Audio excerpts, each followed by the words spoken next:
In our last video, we taught you how to go ahead and identify the different conic sections from its general equation. We reviewed parabolas and circles. Today, we're going to go into our third conic section, which is the ellipse. The equation of an ellipse with a center at 0, 0 looks like this. This is our standard form.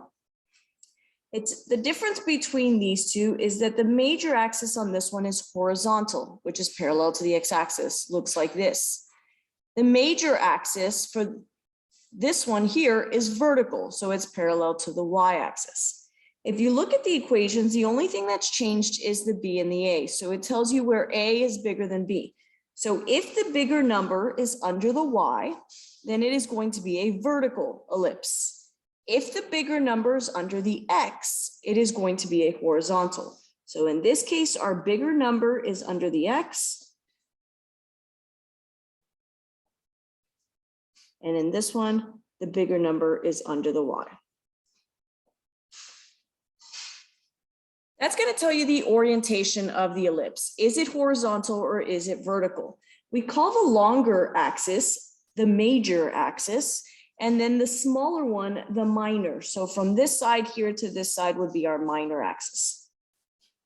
The vertices are the 2 points units away from the center of the major axis, and the co-vertices are the 2 points b units away from the center on the minor axis. So this point and this point would be called the vertices. And these here would be our co-vertices. Most of the time we just talk about the vertices. Ellipses have a very special reflective quality. So there is a part of the ellipse on the inside that's called the focus, foci, since there's two. There are 2 points on the major axis, c units from the center. So they're going to be something like this, here and here. It is a c distance from the center. So from the center to the foci is c. From the center to the vertex, that's a. And from the center to the go vertex, that's b. So that's how we get all of the parts of the ellipse. I said they're reflective qualities. The foci are really important. A lot of you guys have been to buildings like the Whispering Galleries and stuff. If you stand at one point here and somebody else stands here, if you whisper, you can hear it on there. That's because anything that comes from here and hits a wall is going to bounce back over here. That's part of the reflective qualities. So anywhere it hits, it's going to go back to the foci, just like that. All right, so to identify an ellipse, we said the equation must have an x squared and y squared. They must be connected by a plus sign, and they have to have different coefficients for x squared and y squared. If they had the same coefficient, remember that's a circle. All right, the equation of an ellipse with a center at HK is given right here. So the only difference between these two and the ones on top is that there is a value with the x and there's a value with the k. Just like in our previous lesson, h is always with the x and k is always with the y. So our center, the x value of the center is always with the x and the y value of the center is always with the y. All right, so let's look at some examples of this. We'll start by writing the equation from these basic ones here. These two are both centered at the origin, 0, 0. So in this case, we're going to have an x squared plus y squared in our numerators, and they're always equal to 1 there. And that's going to be true for both of these. Because it is centered at the origin. So our center is 0, 0, there's no hk. All right, for the bottom of x squared and y squared, the distance from the center to the right or to the left, that's what's going to go under the x and squared. So from the center here, there is a distance of 4. That's our horizontal distance. That's what goes under the x. 4 squared is 16. Now we do the same thing for our vertical distance. The distance between our center and the top here is 2, and those are always going to be the same. So the center to the bottom is also 2, and from the center to the left is also 4. Those values are the same. Now that distance from the center to the top or bottom squared is what goes under the y. So that would be 4. All right, for the second one, the distance from the center to the right is 3. Since this is 0, 0, and this is 3, 0. If this distance is 3, then under the x, we get 3 squared, which is 9. From the center to the top, that is 4. 4 squared is 16. All right, so what if it's not centered at the origin? That's what we're going to look at next. From this point here, they gave us our co-vertex and they gave us our vertex. This point where they would intersect, that's where our center is going to be. The center has to have the same x value as this since it's on a vertical line. And it has to have the same y value as this since it's a horizontal. So our center there would be 1, 2. That means that it's going to be x minus 1 because the h is this x value here, and it is x minus in the equation. Then we're going to have y minus 2 squared on the top here. And again, it's equal to 1. We take our distance now from the center to the right or left. If this is at 1 and this is at -1, then that distance is 2. So our horizontal distance is 2. I square that, that's what goes under the x. From the center to the bottom, it was at a y value of 2 and it goes down to a y value of -1. So this is 3 units long. And so 3 squared is 9. All right. If you want to go ahead and pause the video and try this next one, and then try and check if you got it correct. So here we go. The center, it's got to have the same x value as this one, and the same y value, so that's going to be -2, 1. We get x minus a -2, so that turns into plus y minus 1 squared, and it's equal to 1. Now we're ready to come up with the values on the bottom. My horizontal distance here is 3. So 3 squared is 9. That's what goes under the x's. Our vertical distance is 1 squared is 1. That's what goes under the y. All right, now we're going to try and actually graph these from the equation so that you can practice going from the equation to the graph. Looking at this equation right here, there's nothing under y squared. So I know whole numbers are over 1. So I'm going to put that there just to remind us that that's the value that we would go up or down. So our bigger number here is under the x. So for my orientation, that would be horizontal. Now for the center, h and k are our center values. This is supposed to be x minus h. So h is 1. And this should be y minus k. Since there's nothing written there, we know it's 0. So I'm going to start by putting my point at 1, 0. That's the center. Now, under the x, I take the square root of this because I know that's a squared. So if I take the square root of that, that's 2. So I'm going to go 2 units to the right and 2 units to the left. And then under the y, we have 1. I take the square root of 1, and that is 1. So I'm going to go 1 unit up, 1 unit down. This is a really small ellipse here. But there it is. Kind of looks like a little eyeball. All right, so our vertices here are -1, 0, and 3, 0. The vertices are the ones that are on the major axis. Since this is horizontal, it's going to be those two right there. All right, so to find this foci, the focus are found when I do c squared equals a squared minus b squared. That's how you find the focus. So c squared is equal to, my a squared in this case was 4 and my b squared was 1. We took the square root of it to graph, but since this is a squared right here and we know that in the bottom here it's a squared term, then we're just ready to go. And so I get c squared equals 3. And so c is equal to the square root of 3. For graphing purposes, it could be easier to change that to a decimal. So this would be like 1.73. Sorry, put an extra 1 there. 1.73. And so I would go 1 unit and 0.73 to the right and 1 unit and 0.73 to the left. That's where my focus would be located. Most of the time we write that by writing our center value, which is 1 for the x, and then plus or minus square root of 3, and the y value would be the same.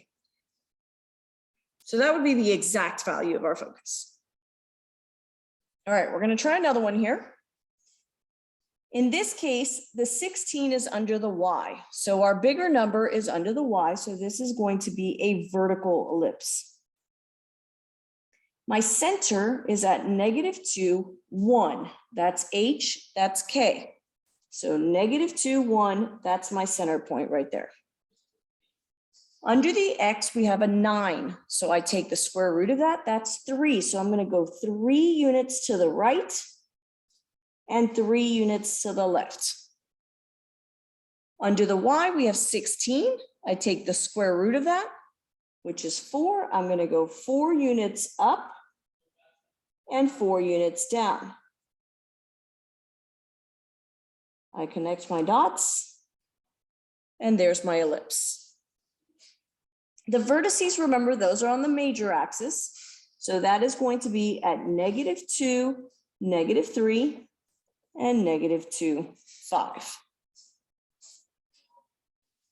All right, now we're ready to find the foci. So we get c squared equals a squared, which is 16, minus b squared, which is 9. That gives us c squared is equal to 7. So c is equal to the square root of 7. Again, to graph, you might want to change that to a decimal because that does make it easier to graph. To leave the exact value here, the foci is on the major axis. So we're going to go up and we're going to go down from that center. So the x value would stay the same, which is -2, and I would take the 1 plus or minus the square root of 7. That's going to give me 1 plus is going to be the one on top, and 1 minus would be the one on the bottom. If I want to graph it, that would be 2.65. So that's going to be right about there, and 2.65 in either direction. That's where the focus would be located. All right, time to look at writing the equation in the standard form. Given some information, if they give you some pieces, you should be able to write the equation. Sometimes drawing a picture helps you with that. So here they gave us a vertex and a co-vertex. And so I'm going to just sketch a little picture here. 5, 0 would be a point over here. And the co-vertex is at 0, -1. That would be here. If we've got a co-vertex here and a vertex, then our center point has to be right there. Because remember, it's going to have the same x value as the co-vertex and the same y value as our. So this is one centered at the origin. So we're going to have x squared plus y squared equals 1. Now, in the direction of my vertex here, we went 5 units. So we went 5 units to the right from the center. That means that this right here has to be 5 squared, which is 25. In the direction of my co-vertex, we went 1 unit. So 1 squared would go under the y. All right, for this next one, we're actually missing a piece here. It should have said that the center was at 2, 0 as well. All right, so we've got a vertex at 2, 8, a focus at 2, 2, and a center at 2, 0. So let's look at that. 2, 8 would be way up here. 2, 2 would be right here. And then our center is at 2, 0. So this is center, focus, vertex. I can see that this would be a vertical ellipse because the focus is on the major axis here. Now, from the center to the top, we have 8 units. So let's start writing this.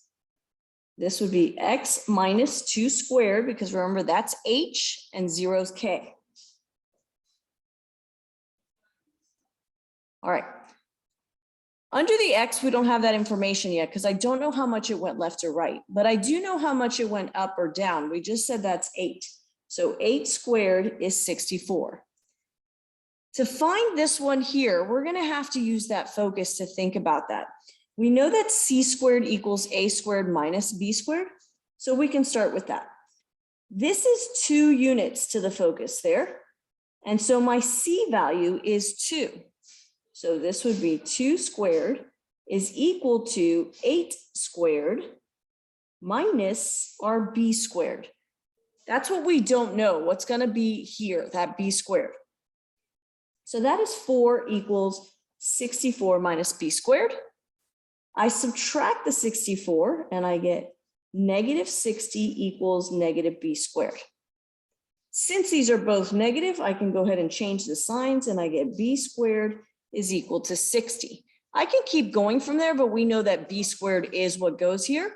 So I have finished that equation by writing that 60 there. All right, so we've learned how to graph it. We've learned how to write the equation. Now we need to go back to something that you learned, that we reviewed last time as well, which is to get that equation from the general form to its standard form. That helps us get all of the information like the orientation, the center, because in this format, you really can't do anything with that equation. It doesn't give us that information. So we want to go ahead and get it in its correct format. The correct format is that x minus h squared over either a squared or b squared, doesn't matter, plus y minus k squared equals 1. All right, so we know that in order for it to factor like this, it's got to be perfect square trinomials. That's how we know we have to complete the square. So that's what we're going to have to do here. In order to do that, first I get my x squared and my x together. I then get my y squared and my y together. And then everything else goes to the other side. So we have a plus 9, so we're going to subtract 9 to get it to the other side. Now it's time to find our it's actually trying to factor, sorry. I got to get the y squared by itself. So I'm going to factor out that 4 from the y's.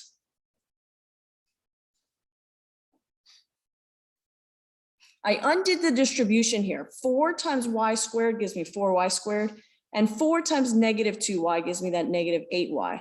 So I have factored that 4 out so that the x squared and the y squared, neither one of them have a coefficient. Now we can go ahead and complete the square. So with my x squareds here, I have a 6x, and then I need that missing piece to make it a perfect square trinomial. In this case, I have y squared minus 2y plus blank here is going to make that a perfect square trinomial. And then I got the negative 9.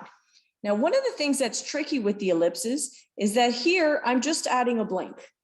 So I need to do that to the other side. But on this second one, I'm not just adding this blank, because if we think about operations, this 4 would be multiplied to everything in that parentheses. So when I put something here, I'm not just adding that blank, I'm adding that blank times 4. So I also have to do that on this side, because whatever we do to one side, we have to do to the other to keep the equation balanced. Now, that missing piece, remember, you take your middle term of 6 divided by 2, which is 3, and then square it, and that's 9. So whatever I do to one side, I do to the other. In this case, I take my middle term, negative 2, divided by 2, which is negative 1, squared is 1. And 4 times 1, I'm going to do on both sides as well. Now we're ready to factor. We know both of these are going to be factored to perfect square trinomials. So the factors are going to be exactly the same. In here, negative 9 plus 4 is just 4. All right. So the two things that multiply together to give me 9 and add to be 6 is 3 and 3. So both factors are x plus 3. For the second one, y times y is the y squared. Then I'm looking for what multiplies to be 1 and adds to be -2. Well, that's -1 and -1. Remember, they always have to be the same factors for them to factor that way. All right, we're almost there. See, we've got our perfect square trinomial here, and then we've got the other one right here. The last thing I need to do is that it should be equal to 1, and in this case, it's equal to 4. So I need to divide this entire equation by 4 so that this is equal to 1.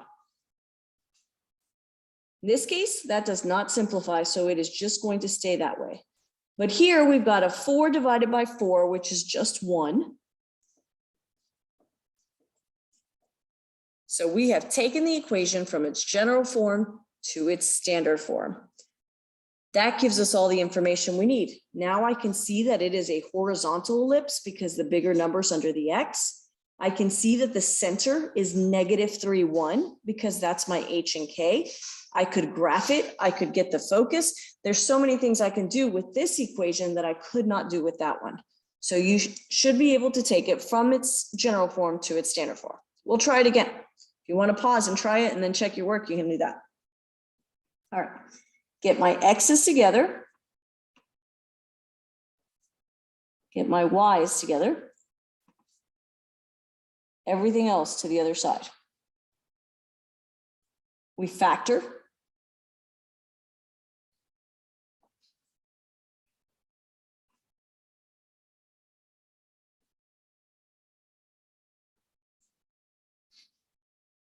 Now we're ready to complete the square.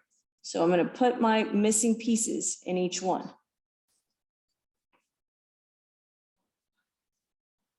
And so here, remember when you put this on the other side, it is 25 times that blank. And since I ran out of space, I'm just going to put it here. And 4 times that blank. And so I take my middle term, divide by 2. That's -2 squared is 4. On this one, I'm going to take that middle term, divide by 2, which is -1, and square, which is 1. We're ready to factor. So we get 25 x minus 2 squared.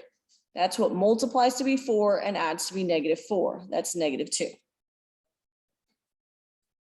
Here, multiplies to be -1 and adds to be -2. Notice that it's always that middle term divided by 2. Middle term divided by 2. That's what you're going to get there. All right, so over here, we are adding -4, 100, and +4, which is 100. Almost there. Our last step is to get it equal to 1. So we divide the whole thing by 100. In this case, both of those are going to reduce. Here, this reduces to 1/4. So I get x minus 2 squared over 4. The 4 over the 100 reduces to 1/25. And the 100 over 100 is equal to 1. I can now see that's a vertical ellipse because our bigger number's under Y. It has a center at 2, 1 because of the HK. And so on, we can get the rest of the information. There is one other thing that they talk about ellipses, and that's eccentricity of an ellipse, and it measures how oval that ellipse is. The eccentricity formula is E equals C over A. For an ellipse, that E is going to be between 0 and 1. And so we just use the formula to do that, E equals C over A. And so looking at problem number 10 above, which is this one here, in order to find our C value so that I can put that up here, remember C squared equals A squared minus B squared. So C squared is equal to 25 minus 4, which is 21. I take the square root of that. And so our E here is equal to the square root of 21 over our A value. And our A value is the bigger one. And I take the square root of 25, which is 5. So the eccentricity on this number 10 is root 21 over 5. All right, we will do one word problem. And this kind of disappeared in printing here, but this should be 16 centimeters. All right. A lithotripter uses shock waves to break apart kidney stones or gallstones inside the body. Shock waves generated at one focus of an ellipsoid, a three-dimensional shape with an elliptical cross-section, reflect to the stone positioned at the second focus. So they put this machine at one focus point, and then they put the stone on the second focus point. Remember, I told you there's reflective qualities that go with it. And so it shoots a little laser that breaks apart the kidney stone or gallstone. We're going to write the equation for this ellipse down here. And so they give us this information. Since there's no other information on where the center is, make that center 0, 0. If you do it at the origin, it makes it a lot easier to write the equation, because then we know it's x squared and y squared. Now we just need our horizontal and our vertical here. And so from the center to the outside of that ellipse, it would be 14 because the whole thing is 28. So our horizontal is 14. So we get 14 squared here, which is 196. The entire thing from top to bottom is 16. So that distance there from the bottom to the center or from the center to the top, either one, would be 8 because the whole thing is 16. So half of it would be 8. And 8 squared is 64. So this would be the equation that they would use to break up that kidney stone or gallbladder. But it asks how far apart are the foci? So how far apart does this kidney stone and the machine have to be is basically what that's asking. And so that we found with c squared equals a squared minus b squared. That's 132. That's the square root of 132, which is also 2 root 33 if we simplified that. All right, so that distance, that c, is the distance from here to here. So this would be 2 root 33. Now, that same distance would occur here. So if we've got the machine at one and the stone at the other, then really it's 2 times this 2 root 3. So the 2 would be 4 square root of 33 centimeters apart. So the foci are 4 root 33 centimeters apart in order for this to work. So that's ellipses. We'll be working with hyperbolas next. Here on the next sheet, I did show you some of those reflective qualities. You'll see a lot of churches and state buildings and stuff that have these whispering chambers, and that's where that reflective quality I was telling you about. If you're standing at one focus and the other, it will always bounce onto those focus points. Here's that machine we just talked about, the kidney stone machine. They put the person into a little tube, line up that kidney stone to be on one focus point. There's that ellipsoid right there. And then the reflectors get it onto that one point there. So there are a lot of uses of ellipses. Come back and hear about the hyperbolas next.